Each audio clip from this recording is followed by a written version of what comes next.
This is Lou Perez, and you're listening to the Matt Balaker podcast.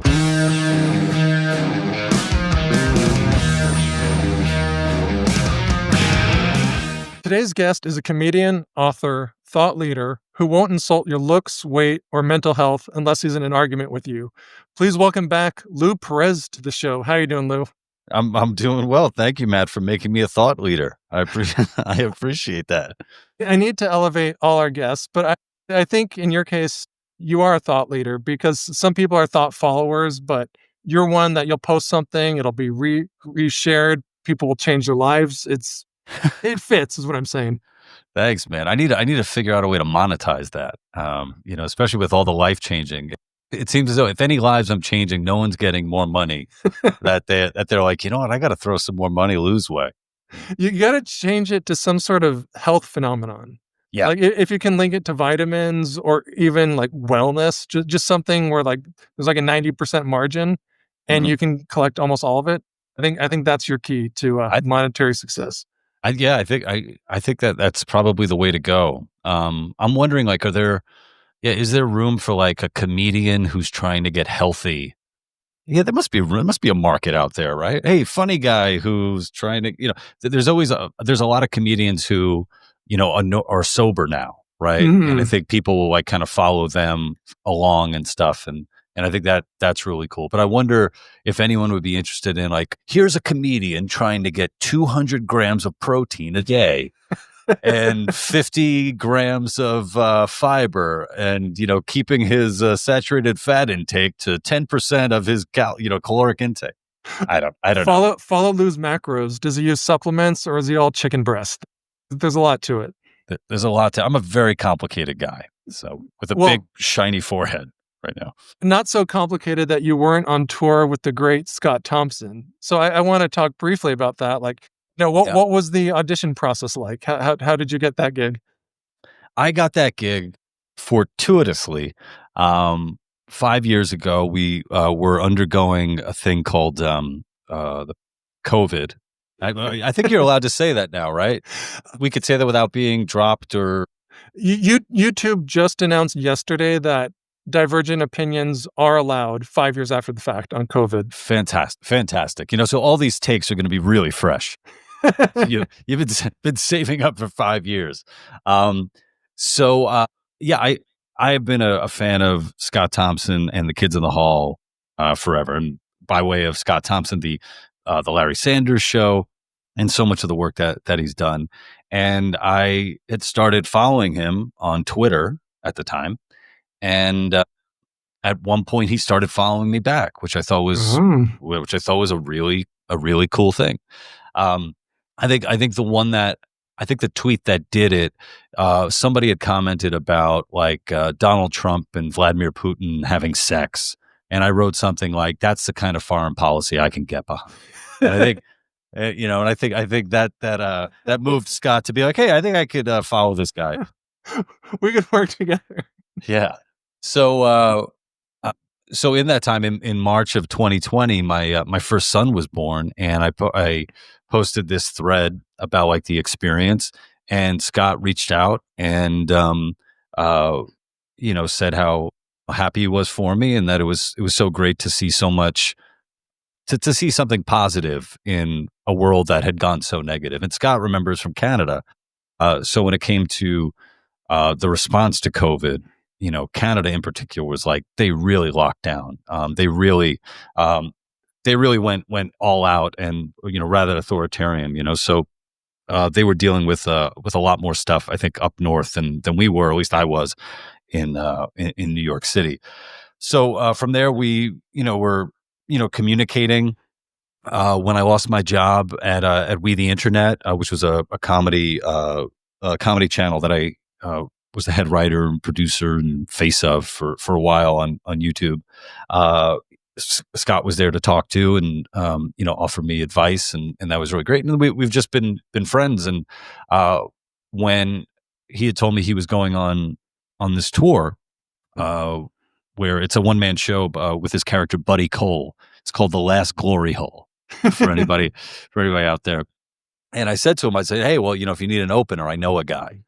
And he took me up on that. on that offer, and uh, it was the first time we had ever worked together. He hadn't even seen like my act, but he was so, I guess you know, uh, he liked so much of my work that he was like, "Oh, it can't be that bad."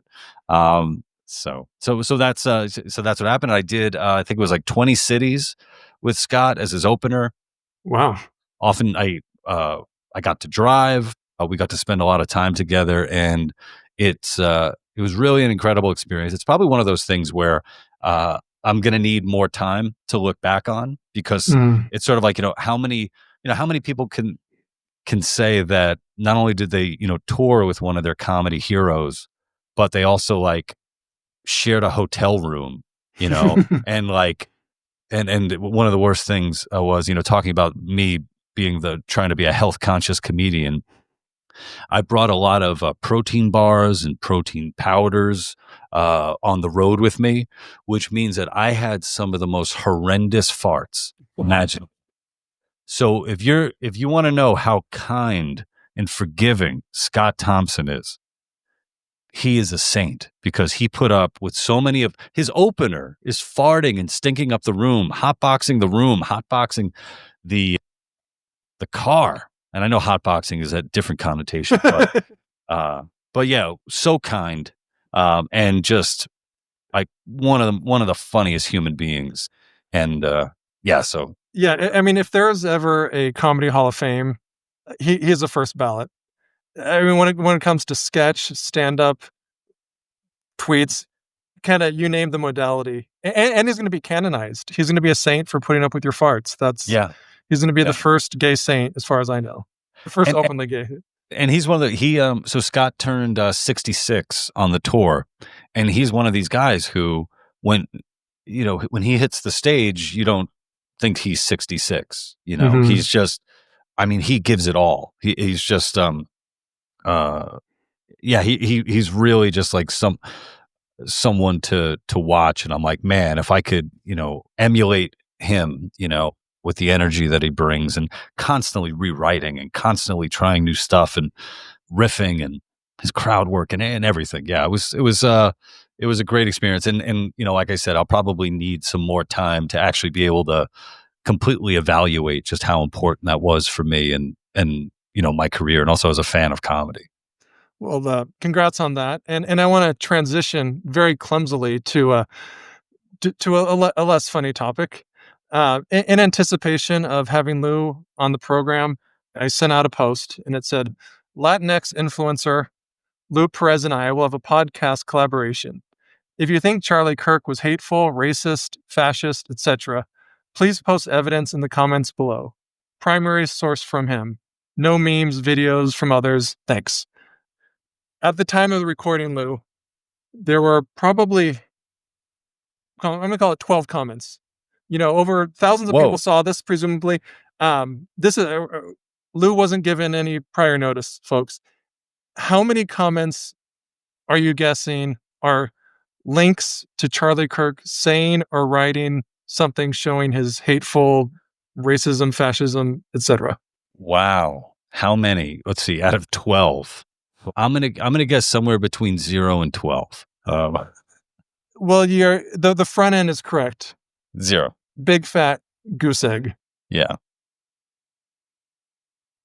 What would you have expected? Well, it's funny. I don't spend a lot of time on Facebook anymore. I've started to come back to it. That means your career is doing well. Please continue. Well, there was a time where, I think my career kind of centered around, Facebook.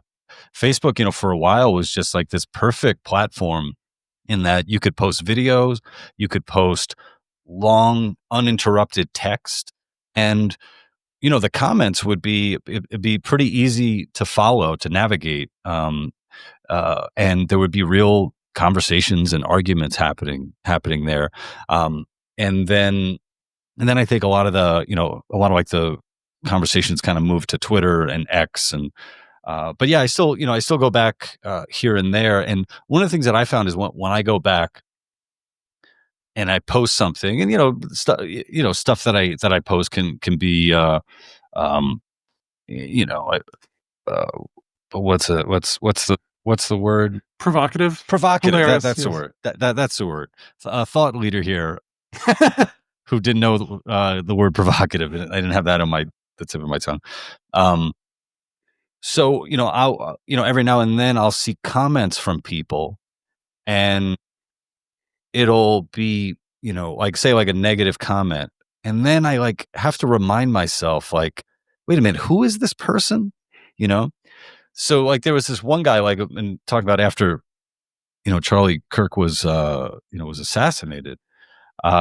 This one guy had commented on one of my posts, um, and kind of got into it with him in the comments, which felt like a throwback. I'm like, oh, I remember when I used to do this 15 years ago.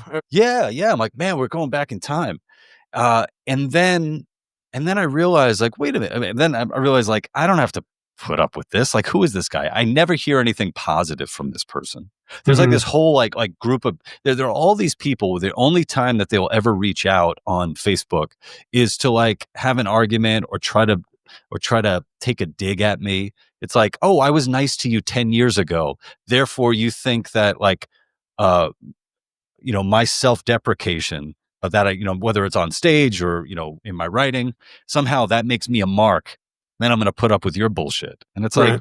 like, no, we're not going to do that. So I ended up like blocking this guy. I'm like, I'm fucking tired of just having to deal. Like every time I, post something, it's like, this guy has something to say about it.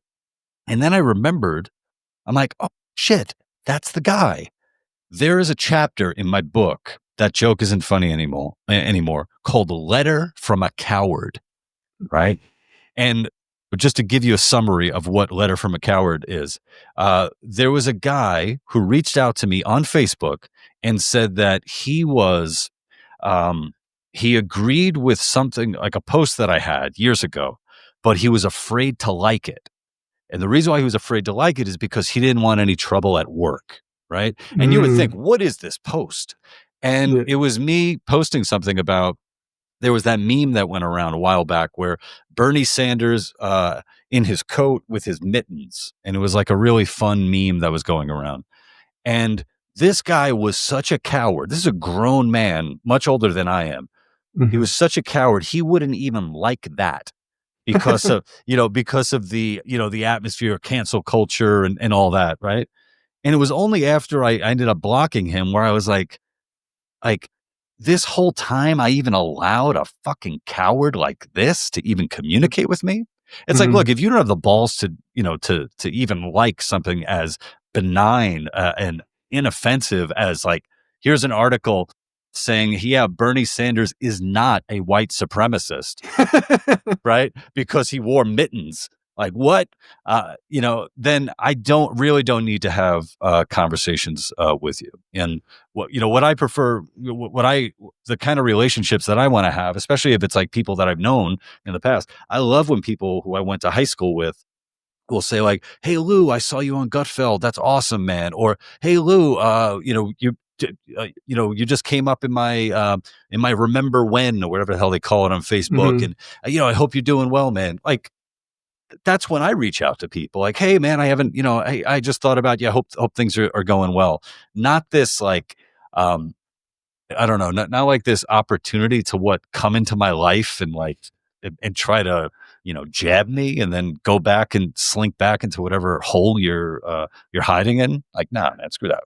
It's like, I really showed Lou, but I think the takeaway is if you block someone, it means you hate free speech. Yeah, I love when people say that. And it's the way that I always liken it. I'm like, I'm like the hot chick at the end of the bar, and you're the, the creepy dude who insists on buying me a drink. And I'm like, I don't want you to buy me a drink. I don't want to talk to you. And if I could talk to the bartender, I'll tell him like, look, either he goes or I go. So yeah. He knows his self-worth, folks. Thank you. And it took me a while to get here, ladies. Took me a while to get here. But he's here, and we're all grateful for it. But I want to kind of get your thoughts. Now, obviously, Kirk's death has been a few weeks or a couple weeks as of the recording. I want to get your opinion. Was this knee-jerk, reflexive, I'm going to send you a meme, or I'm going to try to like take something that someone told me he said, but probably didn't, and immediately discredit him. Like I didn't follow Charlie Kirk on Twitter. I did try to debate him a couple times. I generally think he's a good guy. I'm sure there's stuff I disagree with, but I was honestly pretty taken back when he died. One, he was just so young, and I thought like, well, he's in stable condition, or he's in critical but stable condition. That means he'll live. I was pretty bothered. And then when I saw these comments, and the sad part is some of the people I know really well. Like I can't just dismiss it Mm. as trolls. I was like, I'm related to you. In some cases, like, what the hell? Um, Kind of what were your thoughts then? I guess to some of the reactions, your own reaction, and how have they changed now?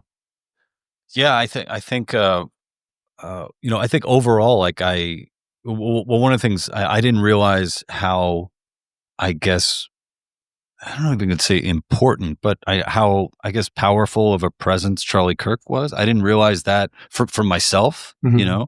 like I had, like most people, I'd watched clips and,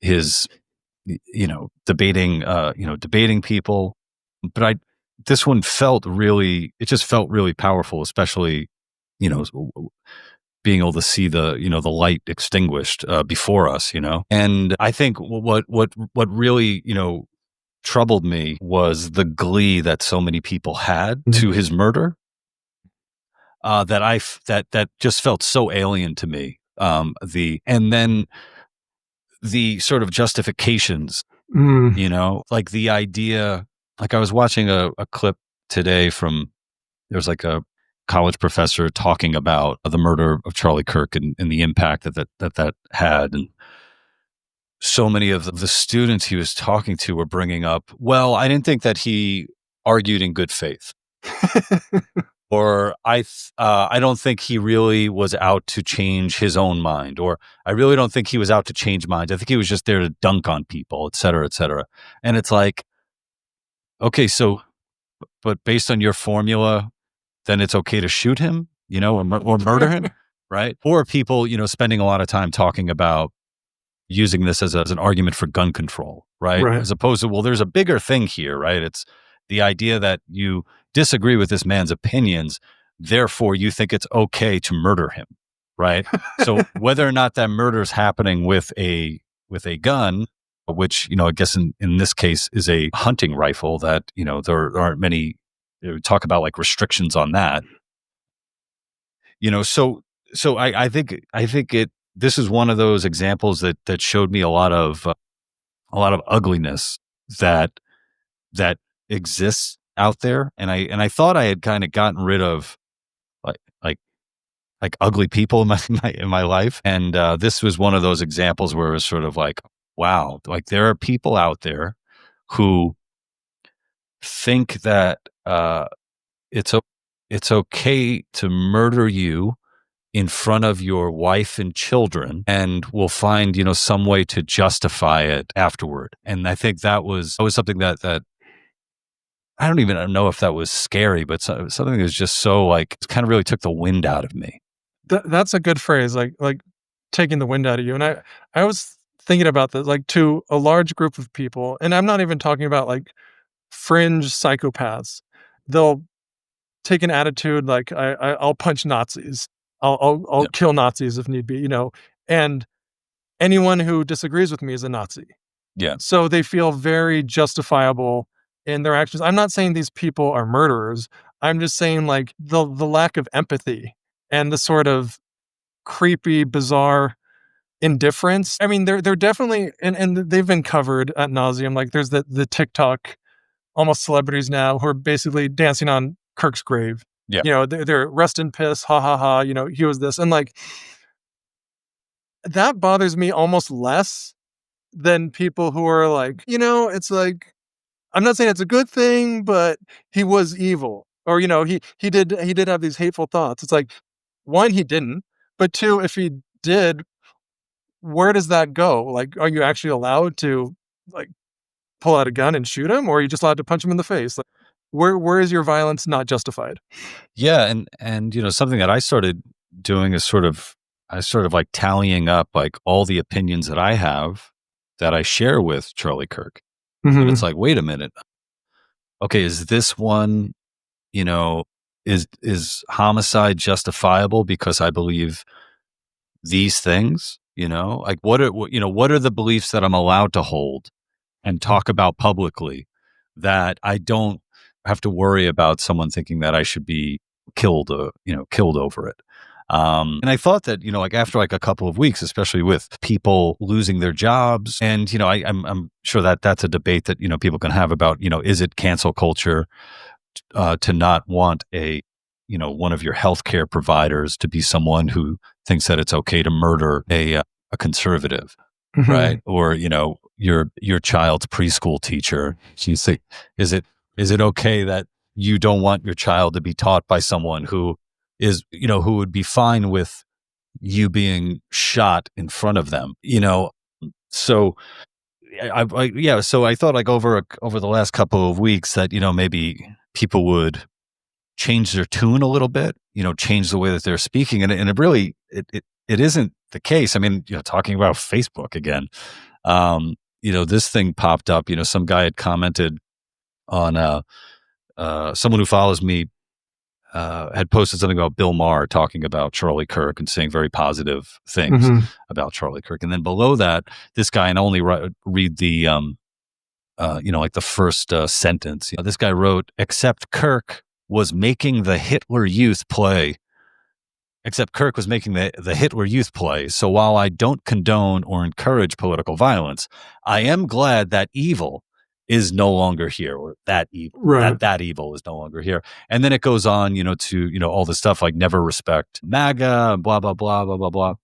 And it's like, oh, so you're doing this thing where, what you're really saying is that you're okay with this man being murdered in front of his wife and children, right? Because in the end, it's for the better, greater good. Right. But the kind of political violence you're against is the kind that would be targeting you, and it's such I think, pretty disgusting, evil, what have you. And what I find really interesting is that people are posting stuff like that under their real names with photos of themselves and their family. I saw this guy's wedding photos, and the location where he lives. Oh, that's not that big of a city. And here's your name and all that. And, probably not the smartest thing to do if you truly believe that this guy was the leader of, the American 2025 Hitler Youth, right? Yeah. Like, so I don't know. Yeah, I don't know what that's about. I can't really. There's a point where I can't really empathize or sympathize with people, because I just feel like in order to be able to fully do that, I'd have to be insane or psychopathic in one way myself, and I don't want to get there. No, it's not good for your macros. It's not good for your blood pressure. your abs will suffer if you're that insane.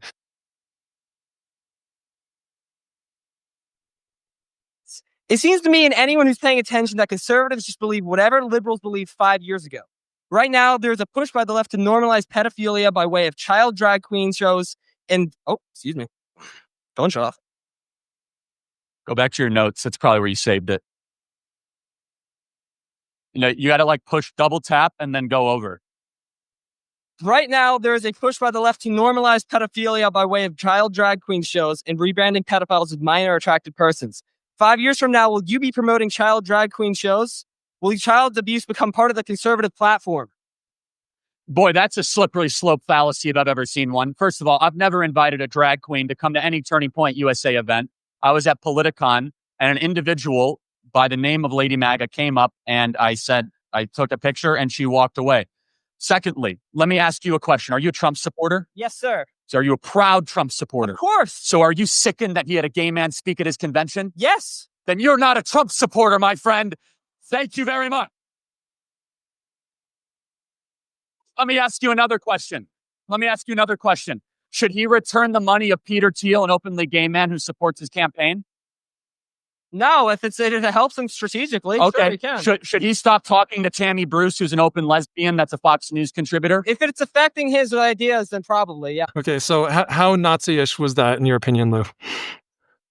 I mean, my goodness. I have to say, I don't necessarily think that's probably the strongest clip from like an argument, like argumentative standpoint. I think it does show that he's not the, anti-gay, homophobe, transphobe, or whatever that people made him out to be, which I think is good to show. Mhm. But I wonder, like, from as far as like arguments go, because I think a lot of people could say, like, well, Trump is the less of two evils on that topic. Therefore, I'm gonna vote for him. So I don't, if we were pulling it apart, I guess from like logistic reasons, maybe it doesn't hold up, but I think it does hold up when it shows like, oh, anytime that someone calls him a homophobe, you could, show him that, or you could show him, who was it? Was it Rob Smith? I think was part of Turning Point USA, who's the black gay conservative. And I know when they were going on tour, they were often during like the Q&A, like groypers would like take to the mic. And I think, I'm not sure if that kid was a groyper, but they would take to the mic and kind of read this like pre-written script. Yeah. Like what role does, I think one of them was like, what role does sodomy play in the conservative movement or something like that? Which, I think, hey, I don't think any question is really, off the table, but I think according to, Rob Smith and, and others like, Charlie, stood by him and whatnot. So yeah, it's yeah, I think, yeah. I mean, when people are sharing this stuff where, like he's racist and et cetera, it still comes down to, it's like, so you're saying it's okay to kill him because that, or, or even, going back to, the issue of like, people bringing up gun control, et cetera. It's like, look, I own firearms. Is the idea that because I own a firearm to defend myself, that somehow it's okay if somebody uses a firearm to kill me?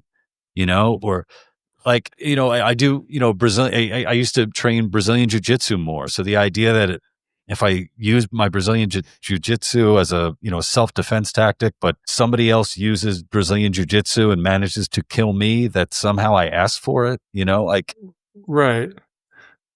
Yeah, I want to touch on that because I think you had a post, and that was another theme after his death. Like, isn't it ironic Right. that Mr. Second Amendment himself, Charlie Kirk, gets killed by a gun? Isn't it ironic? Yeah. What say you, Lou? Well, I mean, if you want to snipe somebody, right?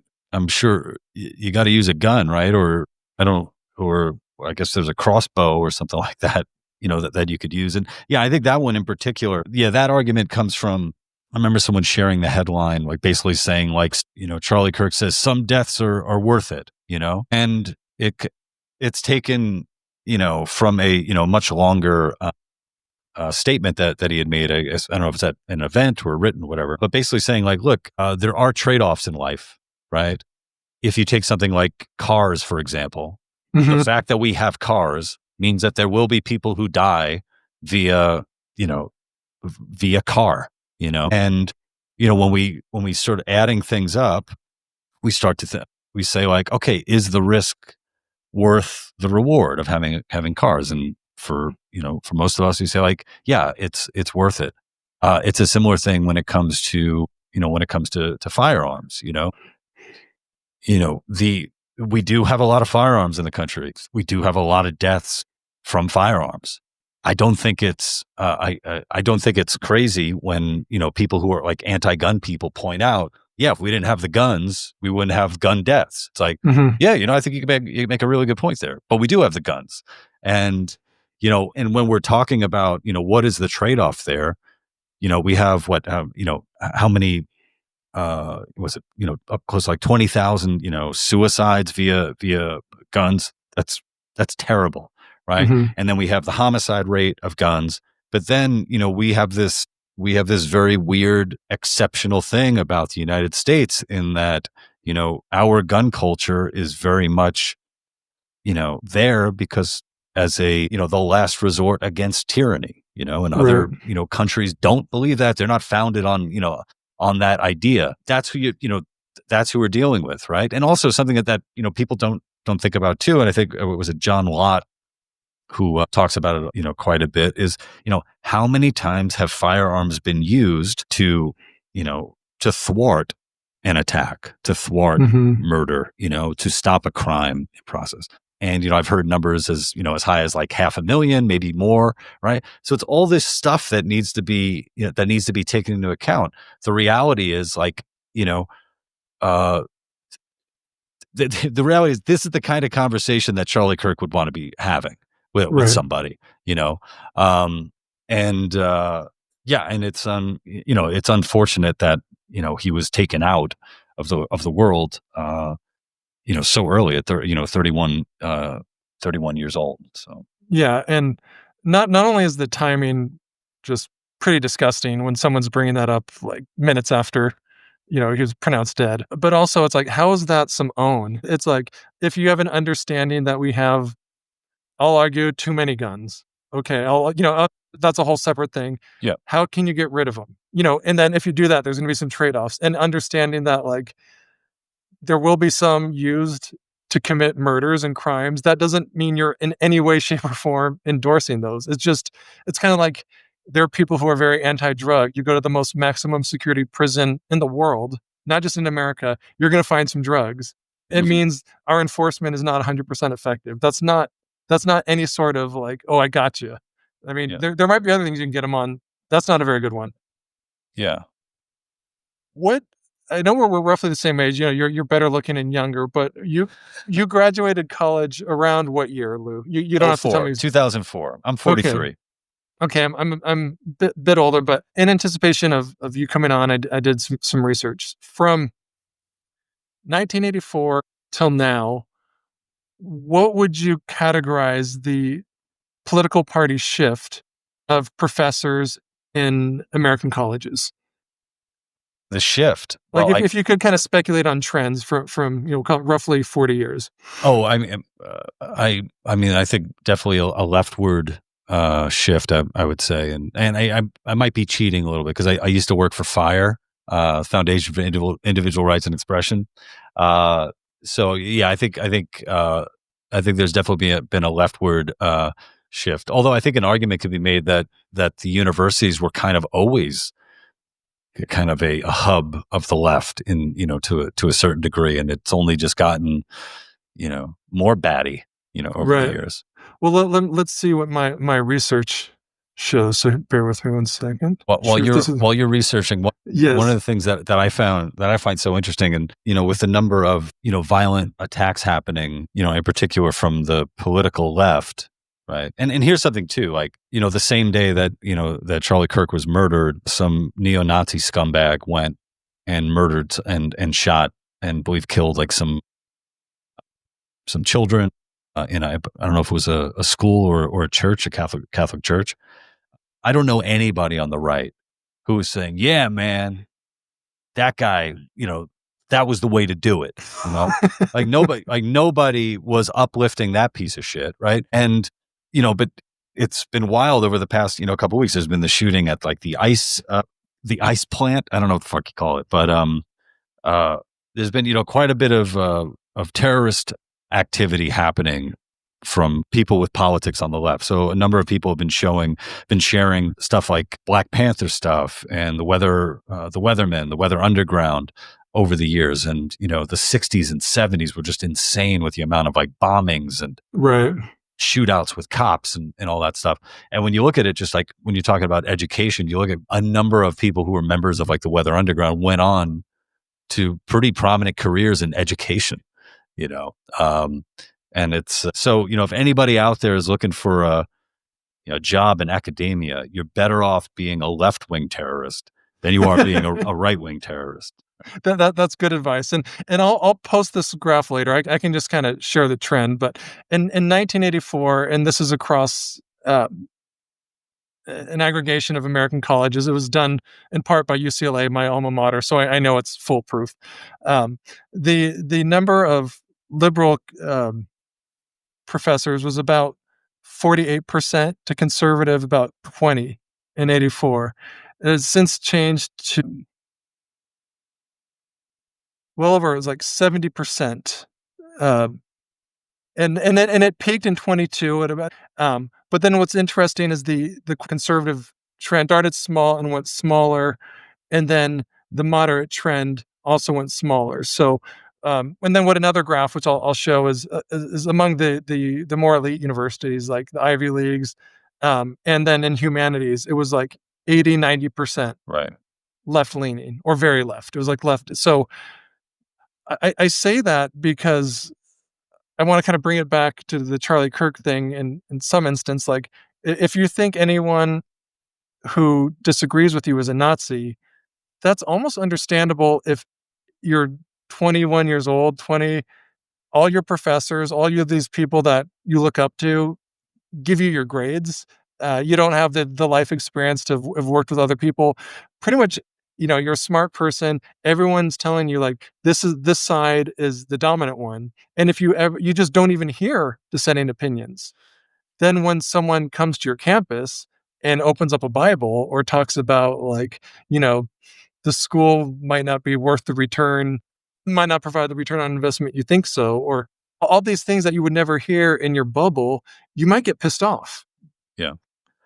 Yeah, I think I've often described myself as living in a bubble, but so much of my bubble is reacting to everything happening in the other bubble. So, I think perhaps theoretically there's a way to go to a college or a university that is, say 100% on the left, if they're providing resources where it's like, hey, here's Hayek,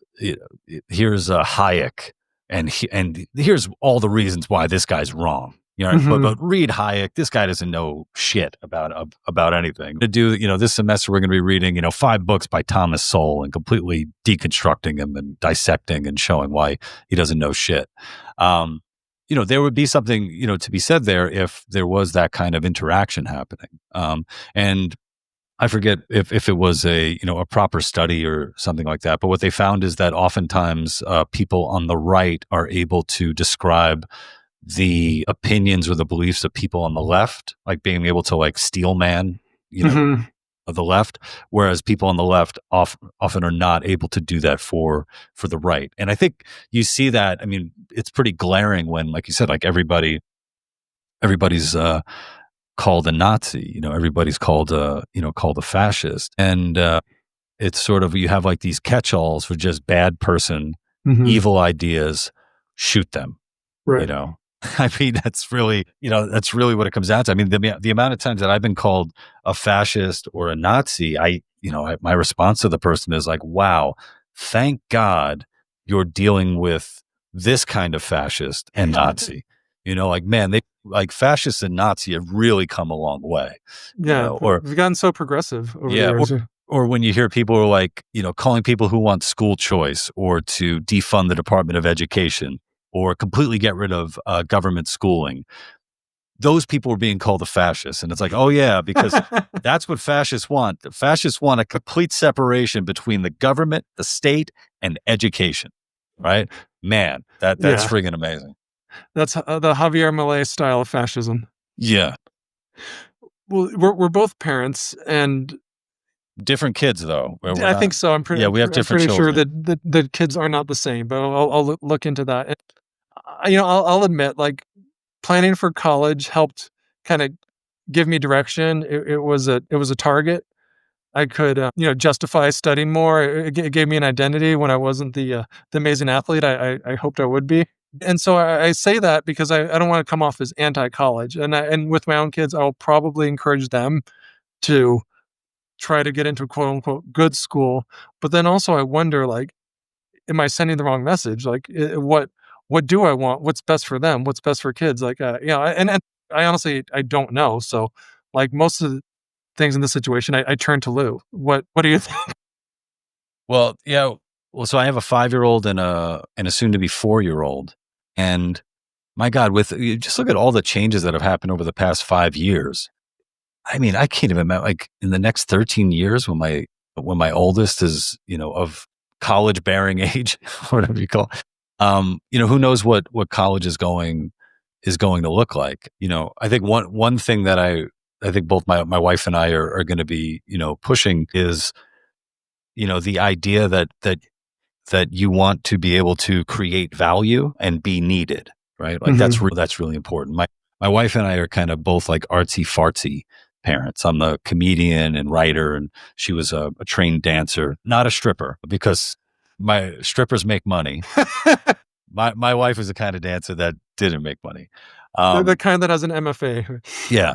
But like I come from, like, my dad was a butcher, so kind of a more blue collar kind of upbringing. So when I think of things like the trades and stuff, I think like, oh, there's a viable avenue for a young man to go down. Like, there's absolutely nothing getting in the way of a young man becoming, like a licensed electrician, and then, being able to audit classes in, poetry if he wants, and I feel like, I of course it's like, trying to see what the future looks like. I know a person in particular who, she's very much kind of like against the woke stuff and calling out colleges for being so woke and left and all that. But yet both of her kids like went for like acting school. And it's like, I don't know why you would do that, but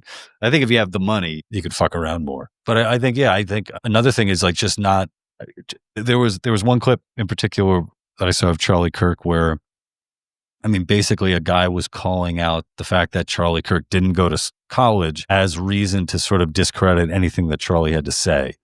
And as somebody who went to college, who went to grad school, got my MFA, I do not look down upon people who didn't go to college because, I mean, to me, it's almost like, just because you went to college doesn't mean you know anything.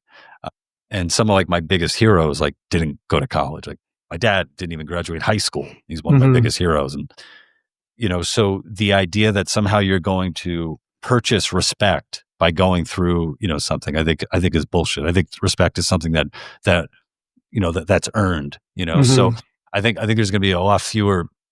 I think we're getting away from like people who went to college, kind of looking down on people who didn't, especially when, you have these kids who go into college and they're graduating with, hundreds of thousands of dollars of debt that they have no hope of ever paying off.